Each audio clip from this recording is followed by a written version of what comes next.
Well, it's a great pleasure to be here at the Emerald Football Netball Club rooms, and these are the most magnificent club rooms I've ever seen. I've fallen in love with a lot of local football club rooms over the last year or so, and these just about take the cake at the Emerald Football Netball Club. We're here for the AFL Outer East Premier Division Footy Show. My name is Dan Lonigan. We've got Matt Footy and one of the all-time greats of the St Kilda Football Club, Stephen Milne, with me. We'll get to them shortly, but the headlines of a big week in the Outer East Premier competition. Wandon and Healesville play an extraordinary game of football.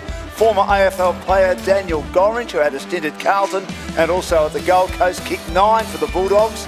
Cranbourne suffers its third straight loss, a shock loss this time, some would say, to Alinda Ferny Creek. And Narre, Warren and Berwick continue to be the pace setters of the competition. A man who loves his cricket, loves his footy as well. He's looking forward to Australia and Bangladesh a little bit later on. Matt Footy, welcome to you. No, welcome. Welcome to you as well, Dan. Thanks for having me. You fall in love with every club room we go to, mate. You're how many mistresses do you have in the club rooms for you, mate? Beaconsfield, Narre Warren. I've got 7 or 8. I'm a lucky man. No, absolutely. I'm I don't know how you keep them all going along, but you're a smooth talker. So he is a smooth talker. He surely is. I don't know about that, Milne. I'm a smooth talker when it comes to club rooms, maybe not to women. But anyway, that's a story for another day. Now, Stephen Milne is with us, thanks to Petter Suspension and Brakes. Wonderful to have you with us, Milne. You're a big part of GameFace, and we've got our footy in front of us here, the GameFace footy, which has got grass all over it. You've been out having a few kicks, and you've been kicking in the work boots from Totally Workwear. How'd you go with that? I have, Dan. It was good. It was our first sharpshooter competition tonight. With old Jake the Snake out there. Jake wasn't too good, didn't kick a goal. But we had a couple of 6 shots of our footy boots, and then we had 2 shots of our work boots. Totally Workwear, sponsored by kind of King G. So they were pretty tough to kick them in, but I was lucky enough to get the chocolates, which was probably favourite. The Suburban Footy player was no good either. So I got 3. Suburban Footy player kicked 1, and Jake the Snake, the sharpshooter, which Emerald Footy Club put up, didn't get any goals at all, so all the boys will be giving him a fair bit of stick tonight. Was he spewing? Yeah, he's not happy. He's not happy. The boys were right into him. They were right into him. They were giving it to him left, right and centre, and I think it's going to be a long week for old Jakey. And what about the suburban footballer? He's a shy and retiring type of fellow, Tommy, isn't he? Was he quiet when he was missing? No, he wasn't too bad. A couple of F-bombs that we might have to beep out.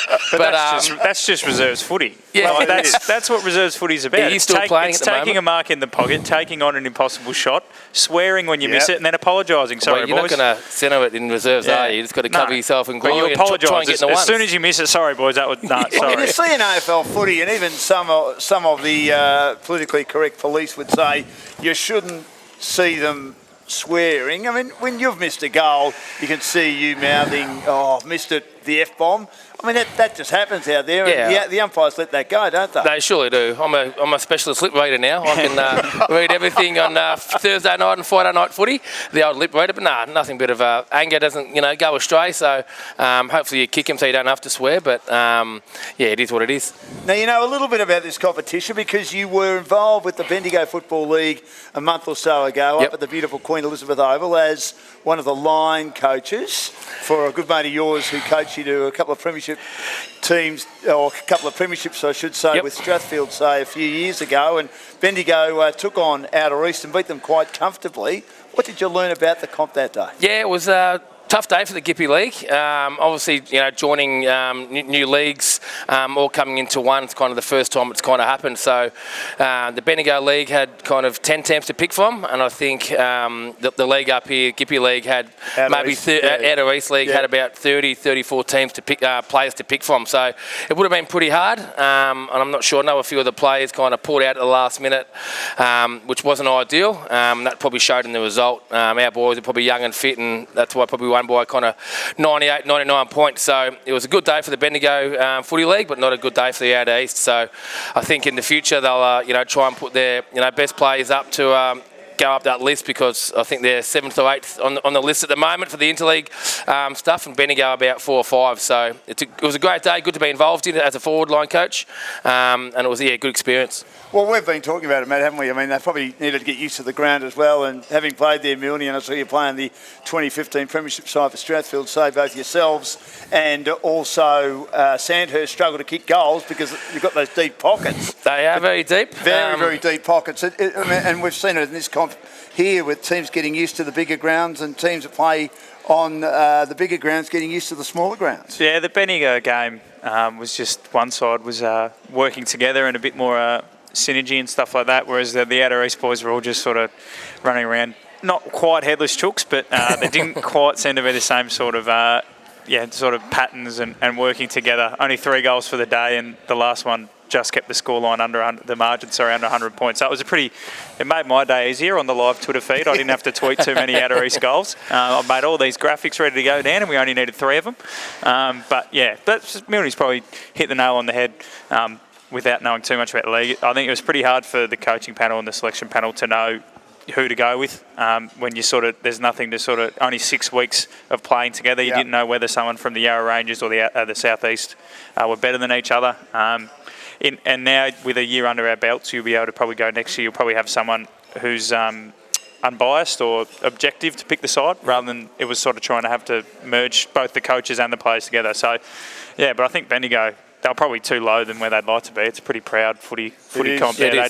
They'd like to be pushing up towards the top 3 rather than just trying to get in the top 10 again. Yeah, they've taken a pretty serious issue with my mate Dale Wilson, who kind of took over as coach. He jumped at the chance and kind of wants to do it again next year. Yeah. So happy to stay involved, and they want to get to 3rd or 2nd and, trouble them kind of. There was a lot of pride top leagues, too. Albury and the Sheffield Even League. after the game in the rooms, having a couple of quiet ones down, and it was a genuine sort of club feel from the Bendigo boys and the Outer East boys, and that night as well. We went pretty late. Did it? Yeah, it did. Went to a couple of pubs to celebrate, and it's like known the boys for a couple of years, and I've only been to went to 3 train sessions, obviously from Melbourne, and but knew a few of them, when I played against them, 3 or 4 years ago. But it was, as you said, that club feel, and that's what Dale Wilson wanted to bring, just bring that kind of tight-knit group, and it's hard to do with an interleague concept. So certainly brand new for your and you could tell that on the field. I thought, like the way they played, and it probably helps playing it at home. Bendigo, a lot of people came out to watch, but it was really impressive to see how they'd done that.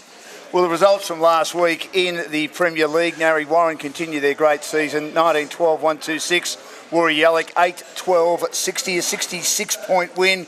Narre going beautifully. Saw them the previous week. Going to be very hard to beat. Yeah, Warri Yallock probably just playing, not dumb footy, but they're probably just not quite as slick as Narre. The game was a lot more even than that. They had their opportunities. I think they brought it back to 2 goals halfway through the 3rd quarter, Warri. And it was just that classic day where Warri would have 5 inside 50s, couldn't get a goal. Narre would go down the other end and take the most of their opportunities. Warri Yallock players probably getting caught too close to the ball at the stoppage, and then Tonner and alike can have too much space and got elite foot skills and are quite quick. So, just dumb stuff from Warri that let them down, but they'll learn from it, and Narre Warren look really good. Narre Warren, of course, the home of Toby McLean at Western Bulldog star. Berwick 25-13, 163. Thrashed Upway Tacoma 8-5-53 by 110 points at Upway. So disappointing result for them, but a good result for Berwick, who keep on keeping on. Yeah, Berwick do what Berwick do. There was a couple. It was a fiery game. I think a trainer from Berwick got his marching orders. So is that right? Yeah, I'm not sure exactly why or what happened. Like security guard at the North Gold Coast game on the weekend, trying to get involved, was he? I don't know if they had those at Upway Tacoma, the security guards. But yeah, no, definitely. So a fiery clash. One of those games again. I think it's just the polish of Narre and Berwick that cause these big scores. I don't think they're that far ahead talent-wise or systems. It's just they just make the most of it. Imagine, Milne, if the AFL was enforcing the ejections from the ground for spectators if you were playing, because you used to get as hard as anyone. The whole Collingwood cheer squad, the whole Port Adelaide cheer squad, Adelaide, they all got kicked out all at the same time. So, it's very different what's happening, but, it is what it is.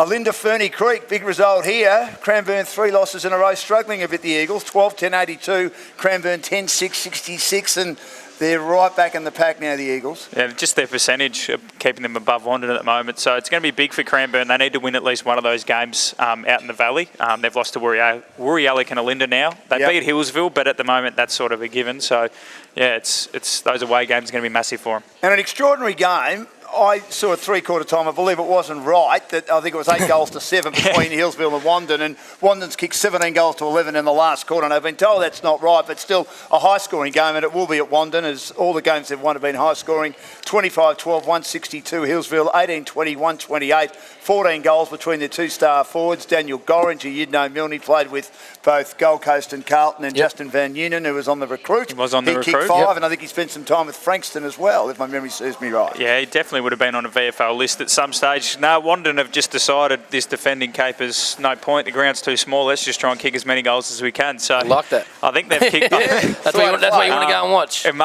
It's exciting. Yeah. It is definitely exciting. But if you watch any highlights, the ground's it's not aesthetically pleasing as a surface. The rooms, I don't think you'd fall in love with the rooms just yet. They're getting them rebuilt. I've been told that. But if they get a hold of a team, they could probably hit 200 on their home deck if they got everything right. But they they're got not an impressive playing the forward line. finals on the home deck. That's No, the you issue, won't. isn't Well, I don't think you'd play any sort of showpiece match on their outfield at the moment. Well, you're watching the AFL Outer East Premier Division footy show from the Emerald Football Netball Club. Great to be here. Good atmosphere in the back. The under-19 boys are having a decent feed. And we thank the ladies and the gentlemen for providing the food for everyone. The President, Mark, is here as well, looking after everything. And it's his business, of course, Petter's Suspension and Brakes. And that's why Milne's with us tonight for the Outer East Premier Division footy show. And we've got a new segment, Matt, that we've introduced, and that is Team of the Week. I'll get you to go through it, and we'll have a little bit of a discussion about it. You and I both put teams in, and we weren't far away. No, we weren't far away. I quite like this team. It's an excellent team. Yeah, so Jackson Waters, up way Tacoma, lines up in the back pocket alongside Stuart Morrich, who gets the nickname the Dilf whenever I put up any photos of him on social media. The Dilf. I'll leave that for you to figure out there. Got it, Dan? For Dan. I have. Don't you go there. No, I'm just asking if you got it. Look at the look in your face. You are a dangerous man. Don't you go there. Will Arthurson of Berwick is an absolute star, so he takes up the other back pocket. Chris Beattie from Alinda Ferny Creek's on the half-back flank. Joseph West at centre half-back for Berwick, and Ash Smith, the ex-West Coast Eagle, is on the other half-back flank. Ash is going all right. How's he been he's a smooth mover. He's a man who played 48 league games. He looks played like an interleague game and did a couple of things. A little bit quiet. He looks like he's not. When he gets his hands on the foot, he does some really good stuff. Probably didn't get enough of it to him on that day. Not many blokes had that much of the footy. Many blokes did, but he's a smooth mover. He used to have short. I mean, obviously, in those days it wasn't when the man buns when he played league footy. He's still got the Perth tan though. Yes, he's still operating the Perth tan, which is good to see. But no, he's having a good year. He was the same draft as Nick Nananui for the Eagles. There you go. Apples and oranges, sort of 40 games is more than I've played though, to be fair. Centre, Rowan Heasley from Wandon, Dylan Quirk, the Narre Warren skipper, he's an absolute bull, and Josh Tonner, the other on the wing for Narre Warren. Jakey Matthews from Wooriallic, their skipper, half-forward flank. Bit of a Jordan Degoe-like player, mid-sized sort of key forward. He did really well despite the loss. Daniel Gorringe, 9 goals, hard to go past him. And Tim Gunn from Berwick on the other half-forward flank with Harry Money, a Stephen Milne-esque sort of player, Dan, I would have thought. Small forward, always hanging around the goal square, knows exactly where they are. We did tag him in the interleague game, and he was our big guy to kind of tag. Really? And we heard massive ups about him. Kicked 8 in the grand final last year, and it was a kind of each end we had Lockie Sharp at one end, who's kicked 76 goals in 9 games in the Bendigo League already. He doesn't look like it, Lockie Sharp. And yes, he's for Strathfield say. He's kicked 16 last week and 14 the week before, and obviously he got the money maker down at Berwick. That we kept him pretty quiet that day, and I think Sharpie only kicked 2 as well, so it was a bit of no one got the chocolates that day. He's like you, Milne. He's shy and retiring, Harry Money. I think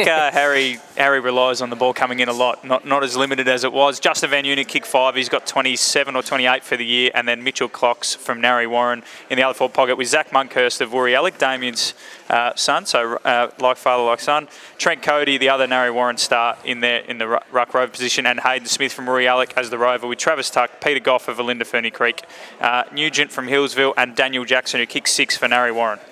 Well, you could have had Tuck in the team, but certainly on the bench, he'll get a run. We've got high interchange, high rotation. He had about 50 possessions in the granny last year, Travis Tuck. That's a fair day at the office. Yeah, he had more positions than they scored points, didn't he, almost? I think so. Yeah, almost. It was a very tough game, that, in terrible conditions. Now, the ladder, Berwick and Narry on top with 32, and Berwick leading on percentage. They had a bigger win last week. 2 wins clear of Woori, but both teams won't play this week. That's Berwick and Narry, as this game was played at the start of the season as a one-off, being the best 2 teams from the old South East competition who played in the grand final last year. Beaconsfield 4 wins with an extraordinarily large percentage. Try and say that with a mouthful of marbles. A huge percentage is a better way of saying that, but they're back playing this week. Cranbourne a game behind them on 16. They've lost their last 3, as we mentioned. Wandon also on 16, but with a shocking percentage of 75. Upway, Tacoma and Alinda, 2 wins apiece, and Hillsville yet to get a win. But they'll get 4 points this week, boys, because they've got the bye, and they'll look forward to having a week off after putting up what I thought was a pretty good show last week. As we said, no Berwick and Narry Warren this week. They played earlier in the year. 3 games, Matt. Cranbourne and Upway Tacoma. Vital game for Cranbourne at home to win that. Yeah, you'd think they'd win. Upway struggled last time they went out to a big ground against Narry Warren. Upway a really physical side, and if you watch the footage of their game against Berwick, they were physical all day.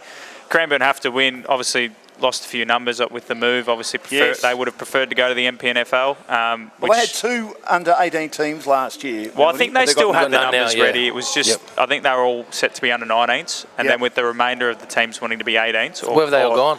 I'm not sure. I think they're either on the reserves list or have gone to other clubs. I'm not exactly sure. Dan would probably know more on that topic, but Cranbourne should win that. They lost a few star players as well, including their big forward, Mark Holt, who went to the MPNFL. And they're definitely missing him. Watching a bit of the footage against Alinda Ferny Creek, their forward line relies on balls over the top, bit of space to run around in. They don't have anyone to just kick it to one-on-one, and on a small ground in the valley, you need someone like that, and they lack him. But I think they'll win back on their home patch this week, and they'll just keep wandering at bay. Big game, Beaconsfield and Woori-Yallock, 3rd and 4th on the table. Beaky at home, you'd think would win because it's on the bigger ground and they're playing pretty good footy. Although the only concern I got for them, the week off, is that going to affect their momentum? I'm not too sure. Beaconsfield are a pretty professional club in all facets. I really like them. I think they're a big smoky for the flag, to be honest, Stan. You said that. Woori-Yallock are probably the best of the Valley sides. They'll definitely have learnt from their game against Berwick, but the only problem is their reserves are horrible, and they've always been horrible. It's just the thing about Woori-Yallock. They like having 18s into the seniors. The reserves is sort of you play there for your mates. So their depth's being tested, so a lot of the boys in the 18s often have to double up 18s and then into the ones. That's back in the old days. Yeah, exactly. Except it used to be 18s into the resi. So, but they're playing Russell Rowe Cup. I'm not sure if it's the Russell Rowe Cup, but he was a Woori-Yallock player and coach, and then went to Beaconsfield and won them a flag in '99. So that's out there on the weekend. Beaconsfield should win at home, but that's going to be a good game. There's a lot of that reciprocation, isn't there, with medals and trophies played for, between teams. Well, I think this is one they probably both clubs. This is one they probably never thought they were going to have to do. To be honest, 5 years ago, I don't think either club would have even thought about communicating with each other. And now, 8 weeks into a season, they've got a new club, a new medal, and all that sort of stuff. So, and it'll be reciprocated when they go back in the latter half of the year. And Wandon and Alinda Ferny Creek now could be a high-scoring game, but you did say to me off air, Alinda are a more defensive side, but even on that ground, it's pretty hard to hide, isn't it? Yeah, Alinda are built around defence. They have been for the last few years. Brendan Donovan told me this week they completely flipped their defensive structure after the first month, and they think they're starting to figure out how the South East clubs play. So he's interested to see how it'll go at Wandon. As we said, that ground's so small that some defensive systems you just can't work them because the ground's too small. It's attack versus defence. I think for a purist, you'd like to see attack win. I don't think Alinda Ferny Creek could keep up with Wandon on the scoreboard. But if they keep it tight, you never know. It's a hard one to split. It just depends who gets their system right. Wandon don't really have a system. They've just got a lot of blokes in the forward line that are good, and we'll kick it down to them. I like that. So hopefully the chaos works out for the Dogs, because they're probably a bigger sniff to make the finals than Alinda. I think so. Now, just before we go, other business that might have interested us from the weekend. I reckon the betting story is a big story, Milne, in footy. Jaden Stevenson, he missed now 10 weeks. Yep. 22-week suspension, 12 suspended sentence, which means that he can play in the finals if Collingwood get there. We expect them to get there. The cynic in me is saying that he's a bit lucky that he's playing finals. I think he should have missed the rest of the season. players know that they shouldn't be doing it, correct? Yeah, I totally agree. With all the education, the classes, the people that come in from the AFL to talk about gambling and all these issues, it's just, it hits you blue in the face that you can't gamble. I know he's innocent and young, but I think he's been pretty lucky to get 10 weeks, and I hope he learns from it, because it is a bit of a harsh lesson, moving forward. So, you do feel for him, but at the end of the day, you make your own choices, and you got to live and die by your own choices. Two things, though, I've read in The Age this morning. They think Stevenson got a lighter penalty because he's self-reported, and it would be quite hard for the AFL to then go out and really hammer him, because there was a report that apparently some of the commissioners wanted 2 seasons. 2 seasons? So they wanted to really go hard on it. Too much. But then there was sort of like, if we ask people to self-report and then go with the biggest ever punishment, they're not going to self-report. Yeah. And then the other one that they also mentioned was, and it's a lot of people have mentioned this, and I happen to agree, the punishment, as you said, Milne, he can't be. There's no excuse for what Stevenson did. But how can the AFL go on one hand? You can't gamble, don't bet on your games. Yeah. But they're going to reap probably 80% of their income. Well, that's right. That's from gambling institutions. That, Milne and Matt, is the hypocritical issue here, that they've got so many betting agencies that are involved. For example, with Dan, AFL the header of the press release on AFL's website about Stevenson's suspension, the header was bet easy. Yeah, that's right. And I think after they finished the press conference, they went straight into a same game multi. Same game multi. Which is exactly what he was betting on. So whether it was a sick joke. Yeah. At local footy clubs there are issues, and I know there have been issues where there are players that have struggled on the punt. Yep. And I know there's a couple of clubs that don't have a betting club at all, because they've had a couple of players who've had an issue with it. And I'm not saying Jaden Stevenson's got an issue or had an issue, but obviously it was something he shouldn't have done. Yep. And the education needs to be better at all levels. Yeah, it does. As long as he learns from it, moving forward, he's a good kid. He's had a couple of good seasons. As long as he learns from it, he'll be a better kid for it. Absolutely, and hopefully everyone learns from it. Thank you, Matt. Thank you, Milne. Great to have you with us. Stephen Milne here for Petter Suspension and Brakes at the Emerald Football Club. It's magnificent to be here and looking at all the footballs and the trophies. Coaches pointing great, left, right, and centre. I've got no idea what he's pointing at, but I finally worked it out. I think he wants you to look at the camera. I'm looking at the camera. I thought he asked me to look at the trophy great. cabinet. I'll look at the Dan. camera. Okay, Coach, thank you. That's it for this week's Outer East Premier Division Footy Show. Get your GameFace on.